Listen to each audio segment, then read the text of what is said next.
Começamos o mês de março! Finalmente! Melhor mês do ano! Melhor mês do ano! Projetos novos aqui nesse canal!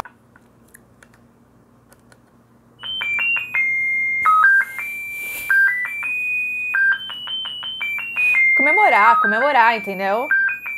Chega!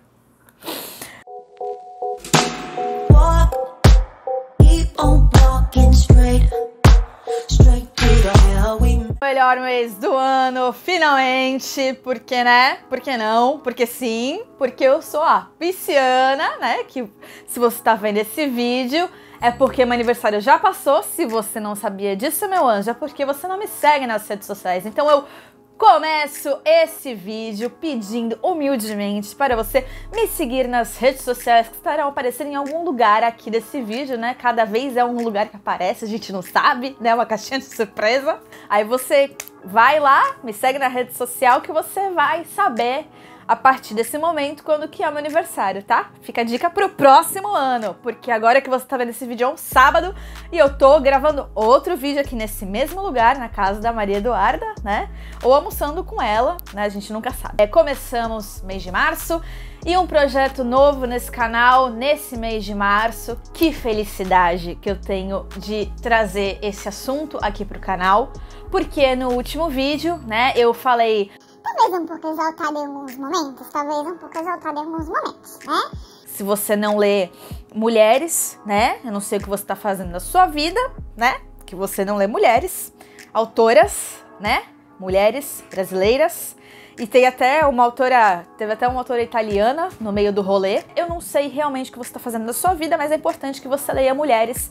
E é importante ir mais a fundo nesse momento, que você leia autoras mulheres brasileiras, tá? E negras. A literatura negra neste país não é valorizada, entendeu? E as pessoas sabem disso, mas elas fazem o quê? Fingem que não é com elas, né? Faz assim, ah, não, imagina, eu sei, né, que a gente precisa valorizar a literatura brasileira negra, né? É super importante valorizar a literatura negra no Brasil, mas não valoriza. Na hora de escolher os livrinhos na escola, pro seu filho ou pra sua filha ler, tá lá a leizinha que existe sobre literatura afro.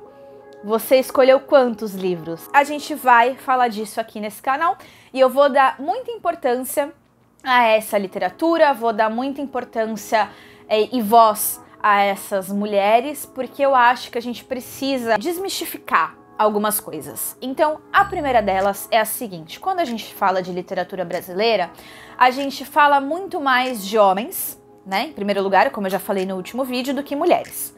O segundo ponto é que a gente fala mais de autores ou autoras brancas, pessoas brancas, do que pessoas negras.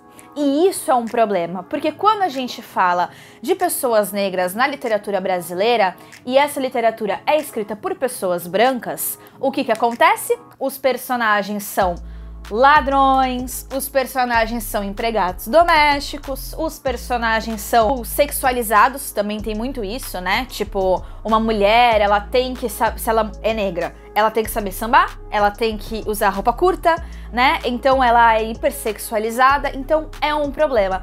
E isso é refletido, por exemplo, na novela, né? Nas novelas. A gente vê os personagens negros aonde? Eles têm cargos sempre inferiores aos outros. Oi? Garçonete. Exatamente, garçonete, garçom, enfim, motorista.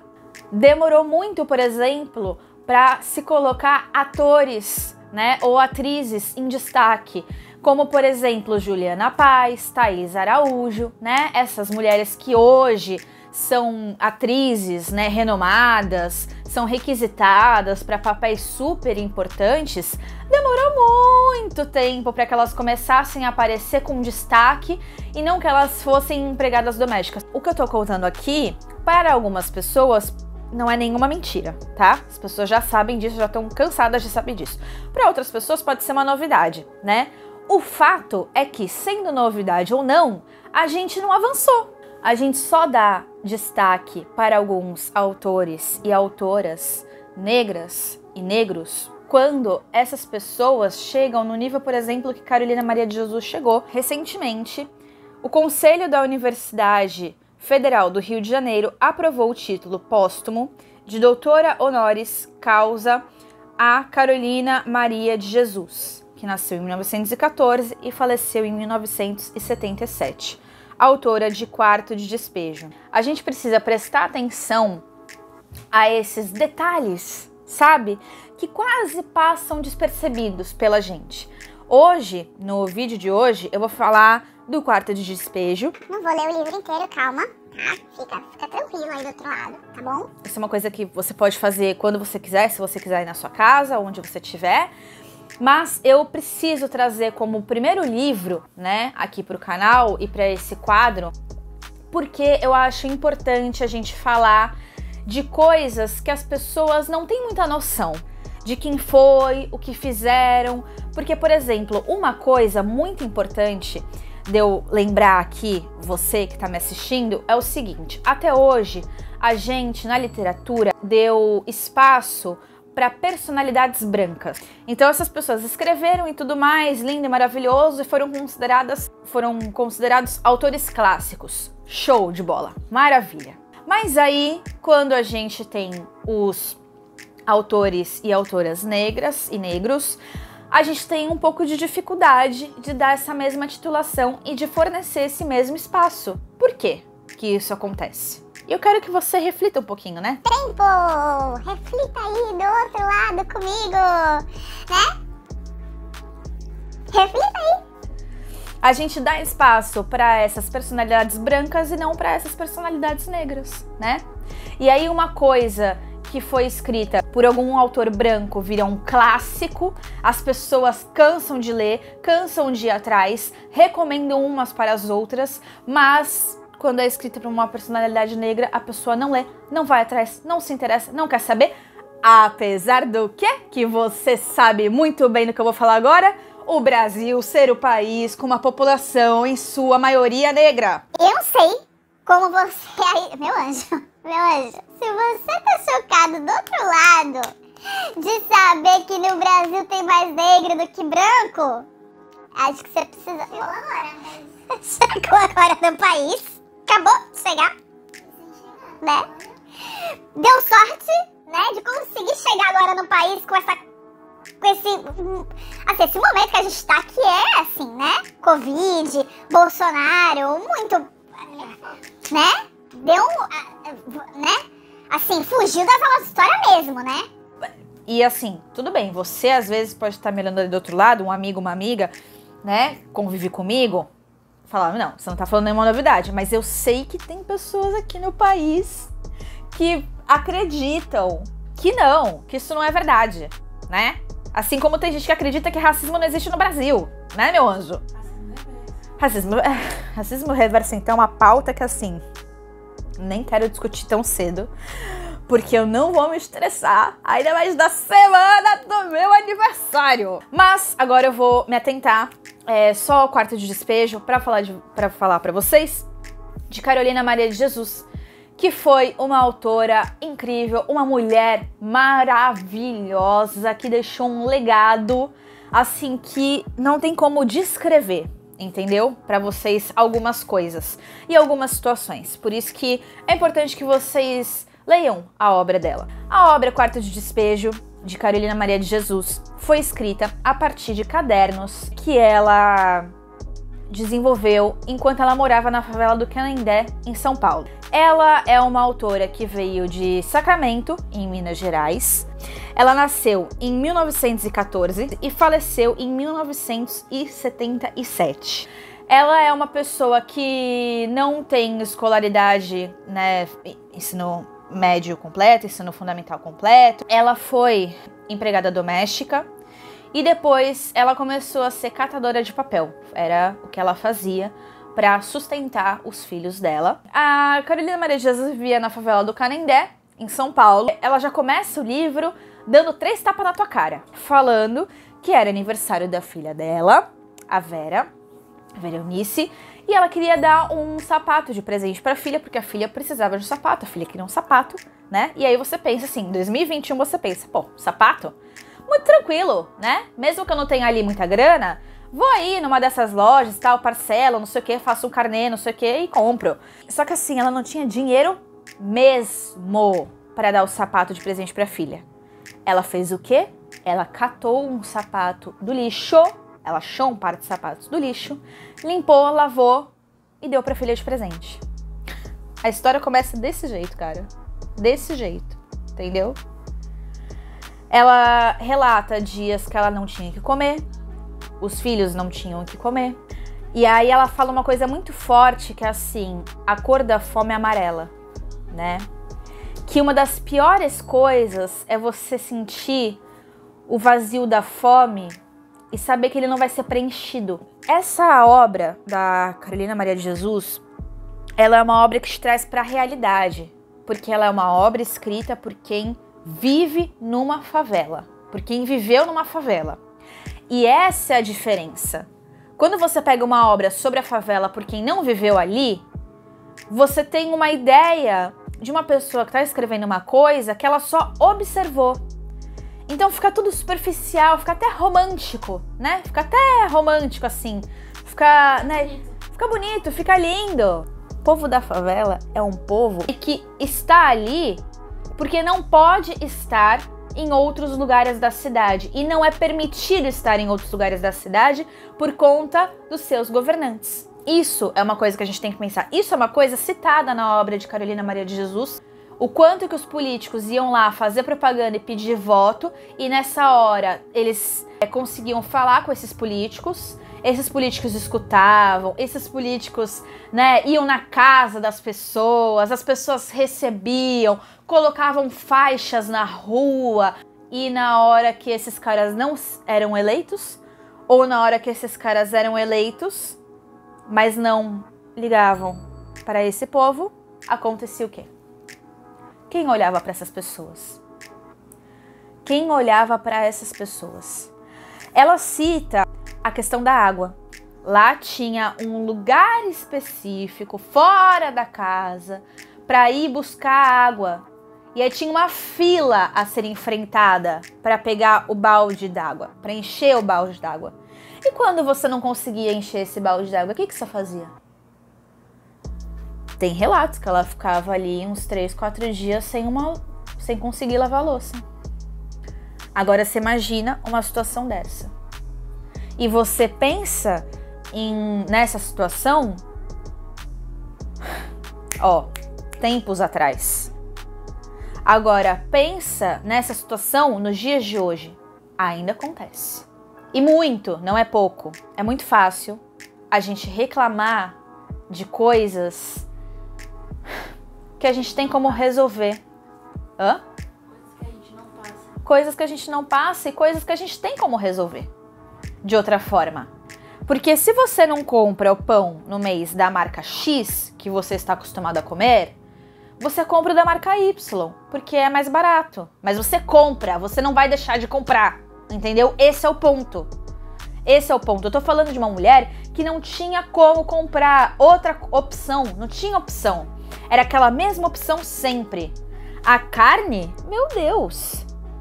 Quando tinha carne, era assim, o auge. A gente precisa começar a pensar nesses detalhes. Aí eu vou ler alguns trechos desse diário, é um diário, tá? Caso você não saiba ou não tenha mencionado, desculpa, anteriormente eu não mencionei. E aí tem os espaços de anos, né? Porque, como eu falei, esse diário foi escrito a partir de cadernos que ela conseguia pegar na rua. Então assim, sabe esse caderno aí? Que você tá em casa, olhando pra ele, do seu ladinho? Que você usou 3 folhas e quer jogar fora? Vamos dar uma mudada nesse pensamento? O que você acha? Né? Acho que é uma boa assim, né? Tá bom? Tá, meu anjo? 8 de junho. Hoje eu fiz almoço. Quando tem carne, eu fico mais animada. Ó lá, acabei de falar disso. E não foi de propósito, eu abri aqui na primeira página que estava marcada. Mas quando é polenta eu já sei que vou ter complicações com as crianças. Feijão, arroz e pastéis. Já faz tempo que os meninos estão pedindo pastéis. O João está sorrindo à toa. O pastéis é um acontecimento aqui em casa. Quando digo casa, penso que estou ofendendo as casas de tijolos. Hoje os favelados estão apreciando os briguentos. São 2 irmãos, o Vicente e o João Coque. Lá em frente ao mercadinho estão brigando 2 baianos, e são irmãos. Nem parece que geraram no mesmo ventre. Os vizinhos de alvenaria olham os favelados com repugnância. Percebo seus olhares de ódio, porque eles não querem a favela aqui, que a favela deturpou o bairro, que tem nojo da pobreza. Esquecem eles que na morte todos ficam pobres. Esse trecho e aquela foto que eu vou colocar aqui da representação é no Morumbi, né? Tem aquele prédio em São Paulo e aí tem aquela favela Paraisópolis do lado. Só essa imagem que eu tô colocando aqui na tela do lado para vocês verem, para mim é isso daqui, tá? A representação exata disso, um muro dividindo, né, Paraisópolis dos prédios de luxo. 13 de junho. Vesti as crianças e eles foram para a escola. Eu fui catar papel. No frigorífico, vi uma mocinha comendo salsichas do lixo. Você pode arranjar um emprego e levar uma vida reajustada. Ela perguntou-me se catar papel ganha dinheiro. Afirmei que sim. Ela disse-me que quer um serviço para andar bem bonita. Ela está com 15 anos. Época que achamos o mundo maravilhoso. Época em que a rosa desabrocha. Depois vai caindo pétala por pétala e surgem os espinhos. Uns cansam da vida, suicidam, outros passam a roubar. Olhei o rosto da mocinha, está com boqueira. Os preços aumentam igual as ondas do mar, cada qual mais forte. Quem luta com as ondas? Só os tubarões. Mas o tubarão mais feroz é o racional, é o terrestre, é o atacadista. A lentilha está a 100 cruzeiros, o quilo. Um fato que alegrou-me imensamente. Eu dancei, cantei e pulei, e agradeci o rei dos juízes que é Deus. Foi em janeiro quando as águas invadiu os armazéns e estragou os alimentos. Bem feito. Em vez de vender barato, guarda esperando alta de preços. Vi os homens jogar sacos de arroz dentro do rio, bacalhau, queijo, doces. Fiquei com inveja dos peixes que não trabalham e passam bem. Hoje eu estou lendo e li o crime do deputado de Recife, Ney Maranhão. Li o jornal para as mulheres da favela ouvir. Elas ficaram revoltadas e começaram a xingar o assassino e lhe rogar praga. Eu já observei que as pragas os favelados pegam. Os bons eu enalteço, os maus eu critico. Devo reservar as palavras suaves para os operários, para os mendigos que são escravos da miséria. 15 de junho. Fui comprar carne, pão e sabão. Parei na banca de jornais. Li que uma senhora e 3 filhos havia suicidado por encontrar dificuldade de viver. A mulher que suicidou-se não tinha alma de favelado, que quando tem fome recorre ao lixo, cata verduras na feira, pedem esmola e assim vão vivendo. Pobre mulher, quem sabe se há muito dela vem pensando em eliminar-se porque as mães têm muito dó dos filhos. Mas é uma vergonha para a nação, uma pessoa matar-se porque passa fome. E a pior coisa para uma mãe é ouvir esta sinfonia. Mãe, eu quero pão. Mãe, estou com fome. Penso, será que ela procurou a Legião Brasileira ou o Serviço Social? Eu devia ir nos palácios falar com os manda-chuva. A notícia do jornal deixou-me nervosa. Passei o dia xingando os políticos. Porque também quando não tenho nada que dar aos meus filhos, fico quase louca. Aqui na favela tem uma quadra de futebol, o Rubro Negro. As camisas são pretas e vermelhas. O fundador é o Almir Castilho. O quadro não é conhecido pelo público, mas já é conhecido pela polícia. Há 2 anos atrás, o quadro foi jogar na Penha e brigaram com um quadro adversário, e a briga transformou-se em conflito. Com a intervenção da polícia, os briguentos renderam-se, e havia 1 morto e vários feridos. Não houve prisões, mas abriram inquérito. Cada um teve que pagar 2.000 cruzeiros ao advogado. E tem também algumas ilustrações nesse livro. Isso daqui é uma ilustração, por exemplo, da questão da água. Vê se dá pra ver, Duda, por favor.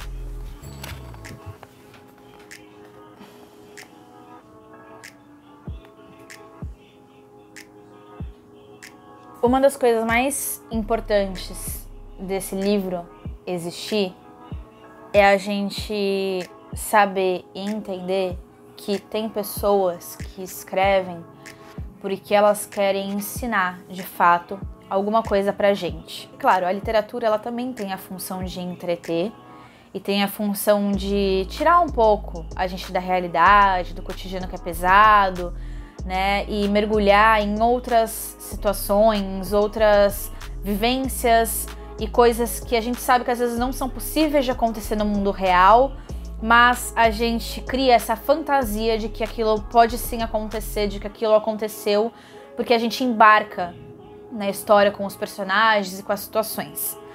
Mas a Carolina Maria de Jesus, ela traz pra gente a realidade crua e nua de que a gente precisa enxergar na nossa frente o privilégio que nós temos de algumas situações. O que eu vou dizer aqui não representa necessariamente a minha visão pessoal e política, e eu não quero entrar nesse mérito, nesse quesito, porque o canal não é pra isso, tá? Mas é livre pra comentários. Lula livre, inclusive. Elas falam isso e falam Lula livre. Mas a gente já teve um presidente nesse país, Lula, que uma vez disse: o meu sonho é que todo brasileiro, ele possa tomar café da manhã, almoçar e jantar. No mínimo ter 3 refeições por dia, né?